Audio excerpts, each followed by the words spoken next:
Join us at the Community Cats Podcast on May 17th from 7 p.m. to 8:30 p.m. Eastern Time with Dr. Rachel Geller. She will be presenting her surrender prevention workshop.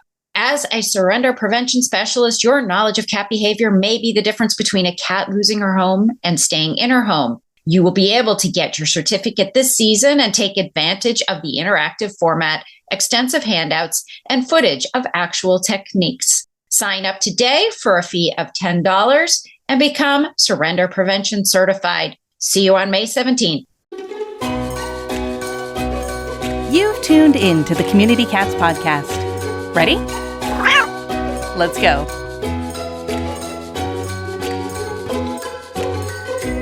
Welcome to the Community Cats Podcast. I am your host, Stacy LeBaron. I've been involved helping homeless cats for over 20 years with the Merrimack River Feline Rescue Society. The goal of this podcast is to expose you to amazing people who are improving the lives of cats. I hope these interviews will help you learn how you can turn your passion for cats into action. Today, we are speaking with Yvethe Tyska. Yvethe is a dynamic and creative global marketing executive with over 20 years of experience in product and market innovation, brand management, and omni-channel marketing. She's currently the vice president of marketing for H&H Group, which includes the award-winning and Orlando-based pet supplement brand Zesty Paws. Zesty Paws was recently featured in the news in the Orlando community for supporting the Pet Alliance of Greater Orlando during its grand opening of a new cat shelter in downtown Orlando. 1 year after a fire devastated the Pet Alliance of Greater Orlando's Conroy location, they opened a brand new facility for cats and the community to give people in Orlando a more convenient location for cat adoptions, surrenders, and more.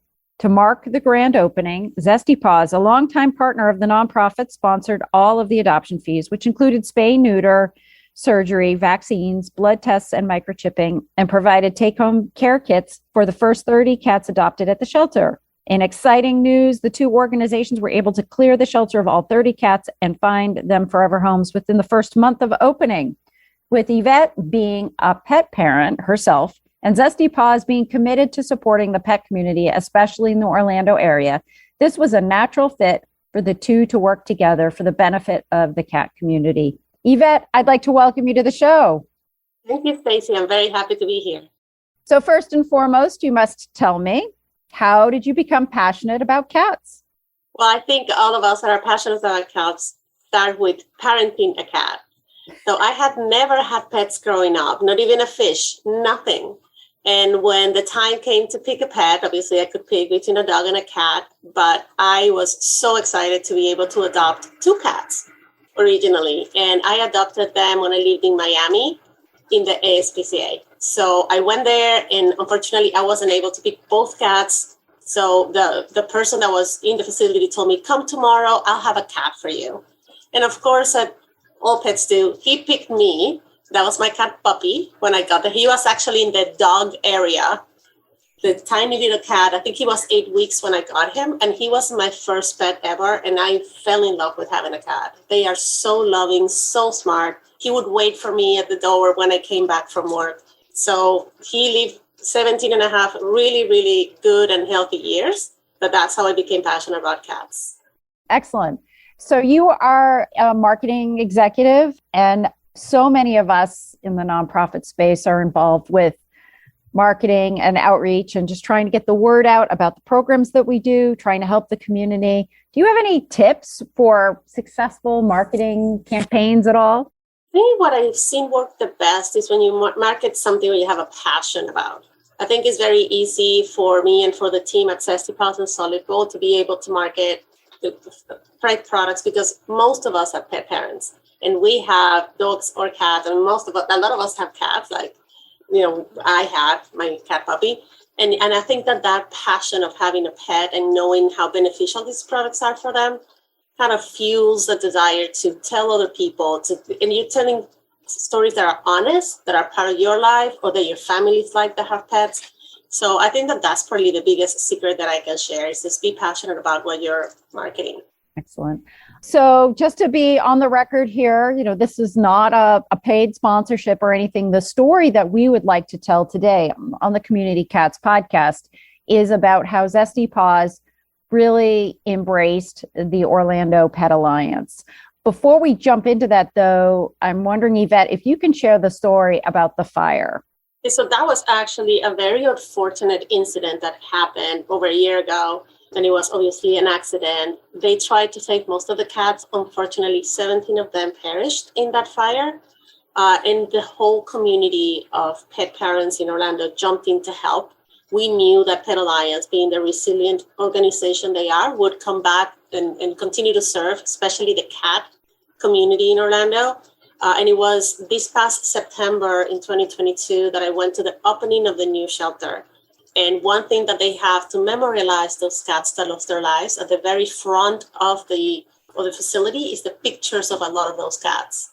But it was an unfortunate situation where they perished, but a lot of the cats were saved, and they were fostered, they were cared for, and eventually now adopted for the most part.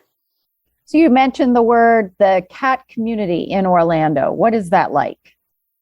So the people actually at this facility it's a facility purely for cats. So you see a lot of people not only that care for cats as volunteers, doctors, vets, but also pet parents that are interested and passionate about having cats as their pets.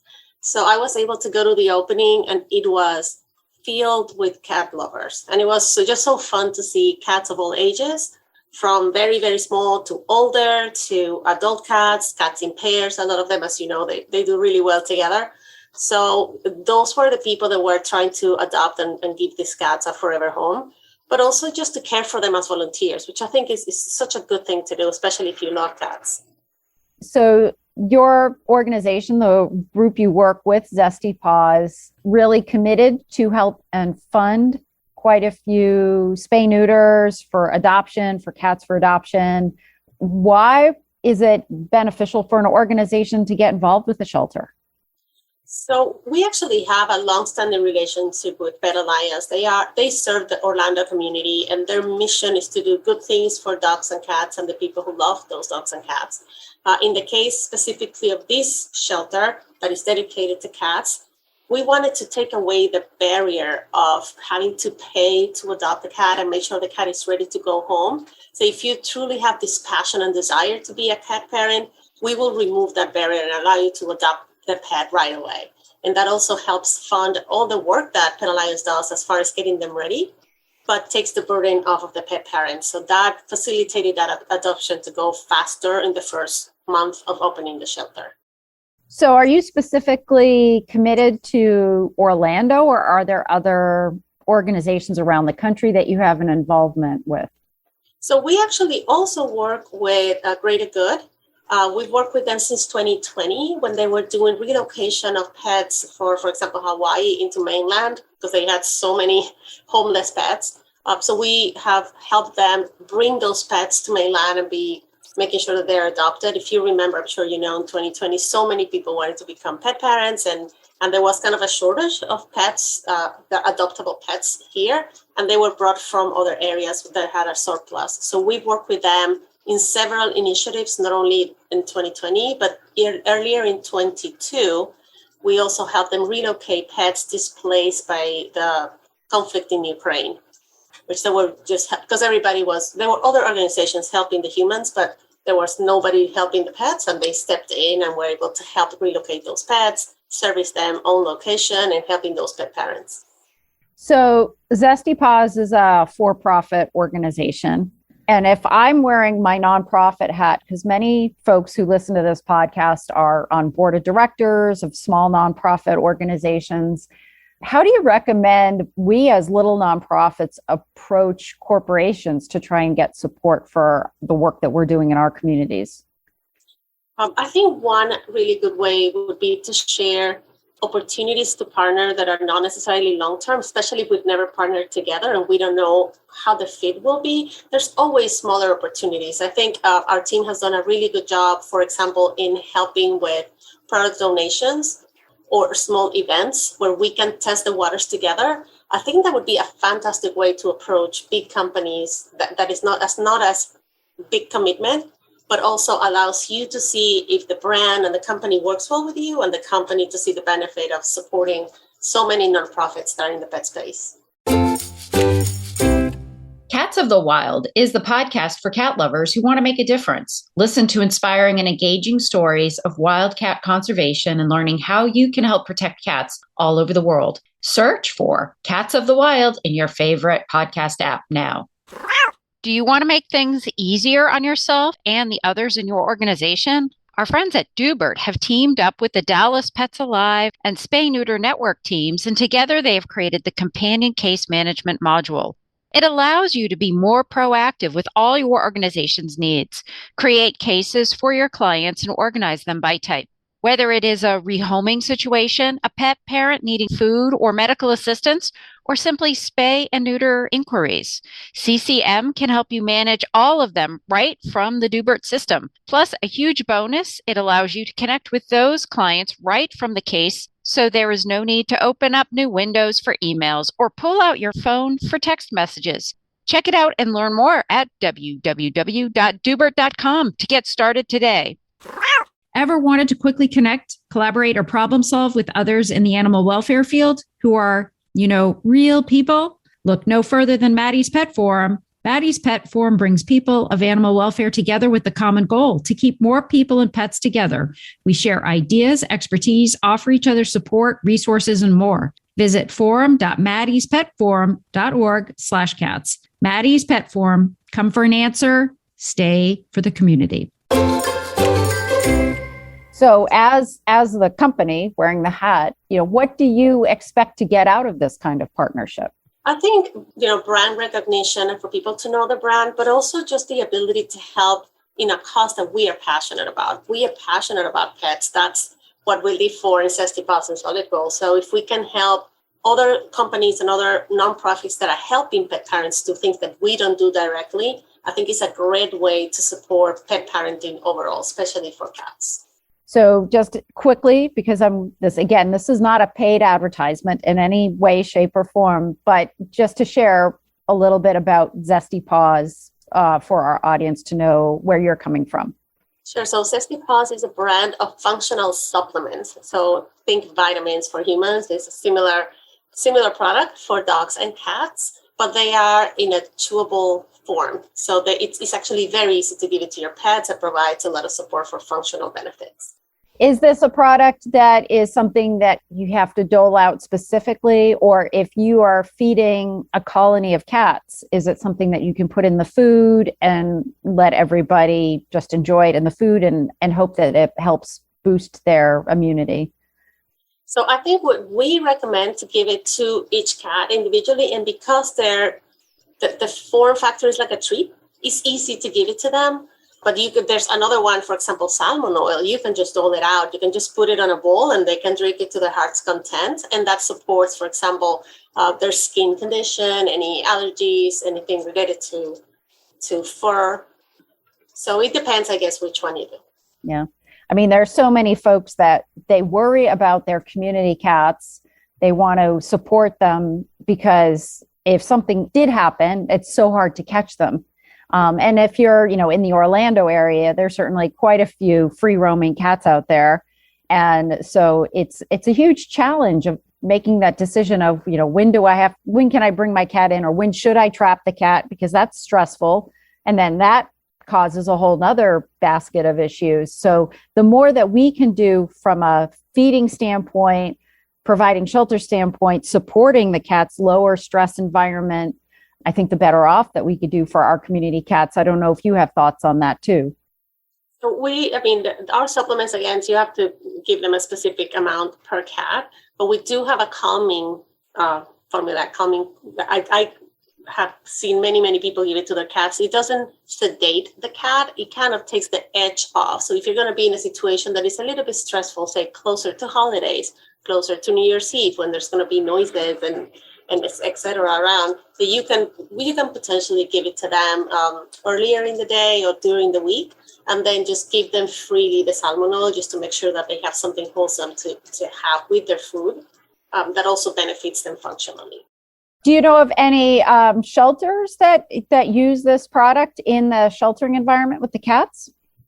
I don't think on a consistent basis, but I know we have made donations of products to many shelters, and they use it in different ways. So if they have, people that are going to come to an event where the cats are going to be shown, say like the opening that I assisted or that I went to, they can give them some calming chews in advance of that, 2-3 days before. And that way they're just like not on edge all the time, seeing all these people coming to the shelter. They're kind of more relaxed and chill. I just want to go back to the Pet Alliance of Greater Orlando. And you talked about how they had created this new facility just for cats as a result of the unfortunate fire that they had. Could you just describe what that building looks like? Did they have free roaming cat rooms, or was it an all caged environment? And, how many cats are they able to have there? I was able to go to one of Orlando's facilities, but it was before the fire. It was before the pandemic and everything. So I believe I was, unfortunately, I think in one of the facilities that burned down. And so I'm curious to see what they created after the fact. So actually the facility has at the very entrance to the left side, there's cages, but they also have a big room to socialize the cats when people come adopt them. If you want to play with them for a little bit, or just take them for periods of time out of the cages. Then towards the back, they have a big room where they have some cats that can be without a cage. I don't think permanently, but I think for periods of time. And they also have another one for premature cats. If they needed to have small cats and they have to care for them in a specific way, they have 2 different machines to do that. And they have a part that is like more of a medical area for vets to be there and tend to the cats that are there for neutering, spaying, vaccines, and things like that. But in general, I would assume that most of the cats are in cages before the adoption, and then they have the area for socializing. It's relatively large, probably like a 10 by 20 area, pretty big. Excellent. Wow. Wonderful. It sounds like they have created a really nice space for them to hopefully be for many years, because I know it takes a lot to build a new facility and you don't want to have to move in 10 years. So even though it's really convenient, it's like downtown Orlando, and it has parking next to it, which in downtown is not easy. It has parking with a lot of parking for people to go adopt a cat and see the cats. Fantastic. Sounds great. Next time I'm in Orlando, I'm going to have to take a look at that for sure. Definitely. Well, let us know. I'll go with you. And I think it's wonderful that you are able to assist other organizations too and get involved with them. Is there, anything else that you would like to share with our listeners at this point in time? And, if folks are interested in Zesty Paws, and also I'm not sure, but I guess you could Google Pet Alliance of Greater Orlando and see the photos of the new facility. So we'll make sure we have that link in our show notes. But if there are folks that are interested in finding out more about Zesty Paws, how would they do that? So I think to find out about the products and the brand, going to our Instagram or Facebook pages at Zesty Paws. We actually have a TikTok channel as well, which is zesty.paws. I think if somebody wanted to talk to us about participating in an event, especially if it's a nonprofit, a lot of your listeners are, definitely contact us at bark@zestypaws.com, and we can definitely partner with them in events or in donations for us to be able to assist, and again, other people that are caring for cats, which is very important to us. So you said bark@zestypaws.com. So now we're going to have to think of meow, right? You knew I was going to hear that. It's interesting because the cat supplements for our brand were launched in 2020. Before that, we only had dog supplements. So that's why the initial contact email was only Bark, but we definitely are a community of cat lovers, I can tell you. But it's this funny legacy thing where we started with dogs. But now we have a plethora of cat supplements with both CBD, no CBD. We have salmon oil, and we definitely are growing that space because there's more and more cat parents, and it's growing at a faster rate, cat parenting, versus what it had been in the past. I think people are realizing how loving and smart cats are and how much fun. And I've been seeing a big trend, I don't know if you've seen this, Stacy, of people walking their cats, right? And that wasn't as common before, but now there's a whole lot of people walking their cats and socializing with them, which I think is part of probably the joy of having a pet that maybe in the past they didn't think of. So I'm going to pick on one thing that you just said there and pull it out, which was you said that cat parents are able or are thinking about doing more for their cats than they were before, and you're seeing that grow. Can you specify a little bit more what you mean with that? I'm sure. So we have seen and have talked to many pet parents, especially cat parents, that the cats are very resilient and they don't show sickness or illnesses or weakness in general in the past. And now I think pet parents got more aware of how important it is to build your immunity and your wellness ahead of getting sick. And they're starting to invest in getting their cats in top shape even before they get sick. I think before it used to be very reactive, and post-pandemic, it has been more proactive in getting, okay, I'm going to make sure my cat is healthy, my cat's immune system is boosted, my cat's gut system is boosted before they get sick. And that, I think, is what shifted that investment in supplements like the ones that we make, in making sure that they're in tip-top shape versus having to tackle something at the very end of their lives. Are folks getting your product through veterinarians, or is it something that they order online? Oh, they can find us pretty much everywhere. We're available in most retailers and online as well. And of course, on our website, zestypaws.com. Yvethe, is there anything else you'd like to share with our listeners today? Just that, being a cat mom is such a joy and such an amazing experience. I just want to tell people, just go and adopt a cat. Cats of any breed, of any color, of any size, of any age are so much fun to have and incredibly loving. I remember talking to a friend that had never had a cat. She had dogs before, and then she brought a cat home with her dogs as well. And she said, if I had known how much fun cats were, I probably would have never had dogs. I would have just had cats. But it's just an amazing experience. So I always encourage people, just if you're going to get a pet, definitely get a cat. I'm right with you on that one. Well, Yvethe, I want to thank you so much for being a guest on the show today, and I hope we'll have you on again in the future. Absolutely, Stacy. And if you're in the Orlando area, definitely call us. I'll go to the shelter with you. Will do. Thank you. That's it for this week. Please head over to Apple Podcasts and leave a review. We love to hear what you think, and a 5-star review really helps others find the show. You can also join the conversation with listeners, cat caretakers, and me on Facebook and Instagram. And don't forget to hit follow or subscribe on Spotify, Apple Podcasts, Google Podcasts, YouTube, Stitcher, or wherever you listen to podcasts so you don't miss a single show. Thanks for listening, and thank you for everything that you do to help create a safe and healthy world for cats.